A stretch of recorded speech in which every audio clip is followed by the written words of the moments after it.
La Fresh Morning. La Fresh Morning. Jean-Paul, bonjour. Bonjour la Fraîche. Comment tu vas ce matin? Ça va très bien. Alors, on revient sur quoi? On va revenir sur la conférence de presse donnée par les experts de l'OMS. À Wuhan, il faut savoir que depuis un mois, j'en avais parlé ici, il y a une mission de l'OMS, une mission internationale dépêchée par l'Organisation mondiale de la santé pour déterminer les causes de l'apparition de cette pandémie-là qui met presque à genoux l'humanité depuis près d'un an. Donc il faut savoir, il ne faut pas oublier que c'est en janvier 2019 que l'on a vu apparaître dans la ville de Wuhan, dans une ville située au centre de la Chine. Et donc cette ville-là a été l'épicentre du coronavirus. C'est là-bas où on a découvert les premiers cas de coronavirus. Et il s'agissait de savoir d'abord quel était le mode de transmission qui avait permis l'apparition du coronavirus, puisque depuis là, et aussi bien de la part des autorités chinoises, et aussi bien de la part de la communauté internationale, on avait entendu toute une multitude de versions et d'hypothèses possibles qui pourraient être à l'origine de l'apparition de ce coronavirus. On avait parlé par exemple de la chauve-souris qui aurait transmis le coronavirus à l'homme. Puis après, on a parlé du tatou. Après le tatou, les autorités chinoises disaient même que le virus aurait pu être importé par des personnalités étrangères, parce qu'en 2019, la Chine avait organisé les Jeux militaires mondiaux. Puis ils avaient même accusé le fait que le coronavirus aurait pu également venir à partir de produits alimentaires surgelés qui auraient été importés de l'étranger. Bref, que le virus n'est pas un virus chinois, ce n'est qu'une succession de circonstances qui ont fait qu'on trouve le premier cas de coronavirus en Chine. Donc ça a toujours été la position du gouvernement chinois. D'autant plus qu'il ne faut pas aussi l'oublier. Durant les 3 premiers mois de l'année 2020, l'administration Trump ne cessait de marteler que c'est la Chine qui était à l'origine de l'apparition du virus et que même celui-ci aurait pu s'échapper de l'Institut de virologie de Wuhan qui est situé à quelques centaines de mètres du marché à viande de Wuhan qui a été, semble-t-il, qui était considéré comme étant le point de départ de cette pandémie-là en Chine. Donc, il s'agissait pour les experts de l'OMS de venir corroborer un certain nombre d'affirmations et d'hypothèses pour savoir si, évidemment, Wuhan était bel et bien le point de départ de cette pandémie-là. Et puis, il s'agissait aussi de faire un peu de prospective, parce que si on arrive à comprendre comment ce type de virus-là a-t-il pu apparaître et surtout se diffuser dans le monde entier dans un laps de temps aussi rapide, cela permettrait aux scientifiques d'élaborer de nouvelles stratégies pour pouvoir faire plus de prévention et pouvoir mieux nous préparer en cas d'apparition d'un autre virus de ce type ou un virus encore plus virulent que le SARS-CoV-2. Donc, il y avait un peu ces deux objectifs-là dans cette mission de cette délégation internationale en Chine. Alors, durant les 15 jours où ils ont travaillé, ils ont, selon les propos tenus par les différents membres de cette délégation, ils ont eu accès à toutes les zones qu'ils ont demandées. Les autorités chinoises ne leur ont fait aucune restriction dans, évidemment, les différents endroits où ils voulaient aller. Ils ont pu rencontrer toutes les personnes qu'ils souhaitaient, des malades, des médecins, des scientifiques. Ils ont pu se rendre, donc je l'ai dit, au marché animalier et dans l'Institut de virologie de Wuhan. Et là-bas, ils ont rencontré la chauve-souris et les tatous. Non, ils ont discuté avec les commerçants, ils ont discuté avec les gens qui vivent à proximité, ils ont discuté avec les scientifiques qui travaillent à l'Institut de virologie, et puis ils ont été aussi dans l'hôpital qui a été le premier hôpital à accueillir des patients du Covid-19, et là-bas ils ont discuté avec le personnel médical, et donc à partir de là, ils ont tiré déjà un certain nombre d'hypothèses préliminaires. Je ne dirais pas de conclusions préliminaires, mais d'hypothèses. En fait, ce qu'ils disent, c'est que déjà, l'idée que la contamination proviendrait d'un virus qui se serait échappé de l'Institut de virologie de Wuhan, ils écartent cette hypothèse de côté. Il faut savoir que c'est une hypothèse qui avait été largement reprise par l'administration Trump. Eux, ils disent qu'au regard, si tu veux, des normes de sécurité et de l'organisation de cet institut-là, celui-là répond correctement aux critères, et donc ils ne pensent pas que cette hypothèse-là soit probable. Elle est même hautement improbable. Donc la deuxième chose, c'est évidemment, est-ce que le virus vient d'un animal. Eux, ils disent que oui, certainement, mais ils posent toujours une hypothèse. Pour eux, l'hypothèse la plus crédible serait non pas d'un animal, mais d'un animal intermédiaire. Ça veut dire qu'il y a un premier animal qui est porteur du virus originel, qui l'aurait transmis à un autre animal, et c'est cet animal intermédiaire qui ensuite l'aurait transmis à l'homme.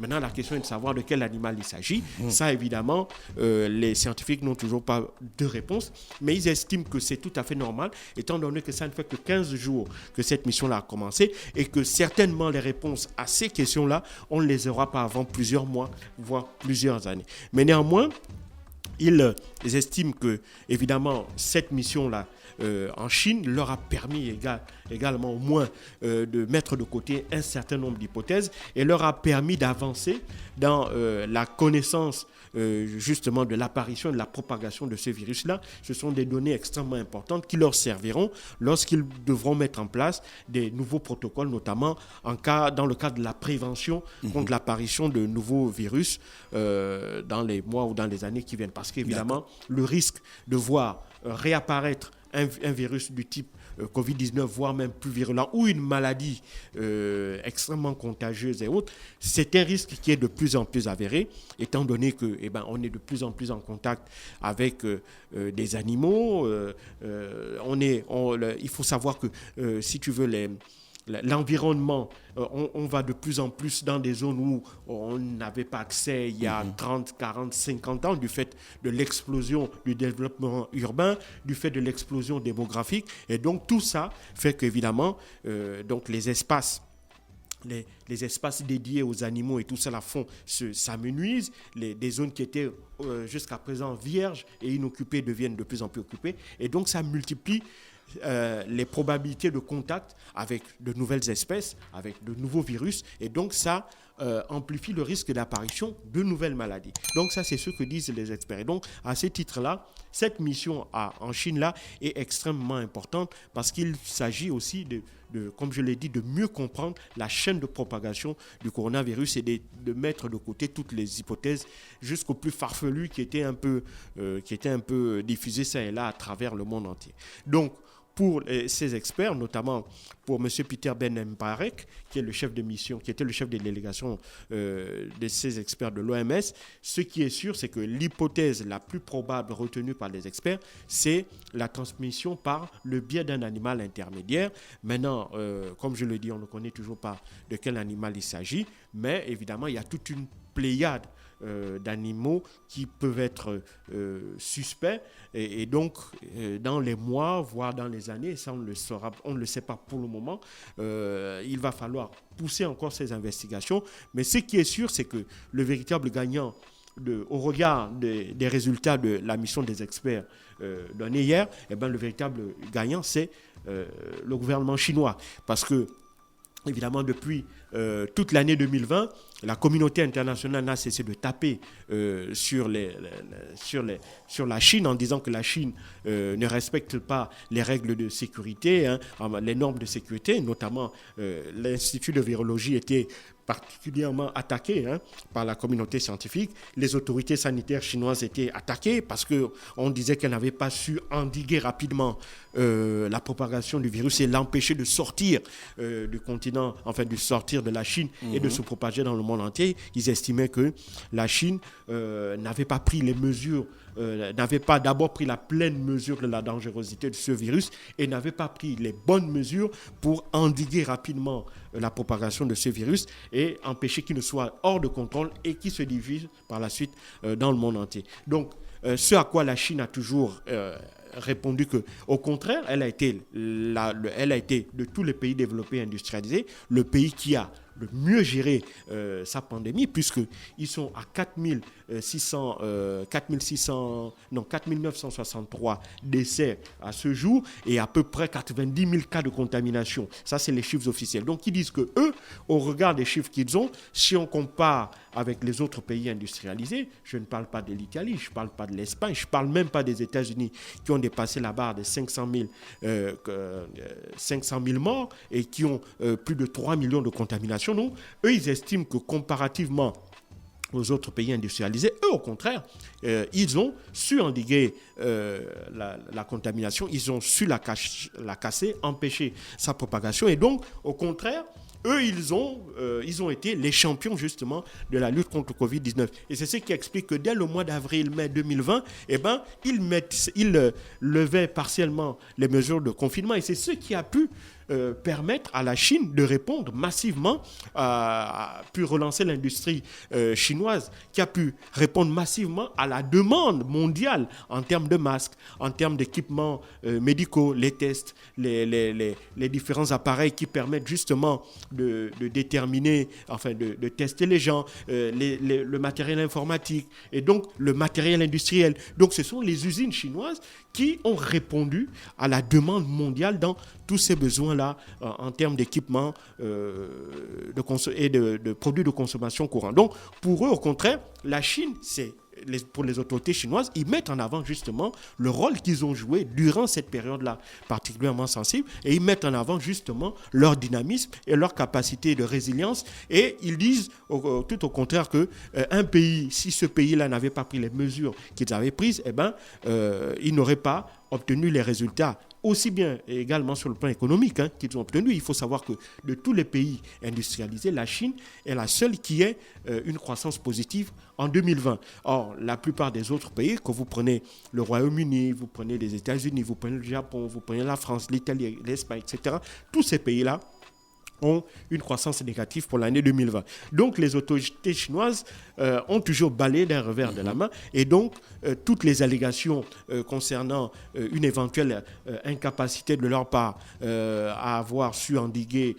la propagation du virus ou bien une quelconque malveillance de leur part concernant les normes de sécurité, notamment au niveau de l'Institut de virologie de Wuhan. Et donc, eux, ils mettent en avant et ils sont confortés une fois de plus par le fait que, évidemment, les conclusions ne les incriminent pas directement. Et mieux encore, au regard de là, on ne parle même pas de l'année d'obstruction que la Chine a faite.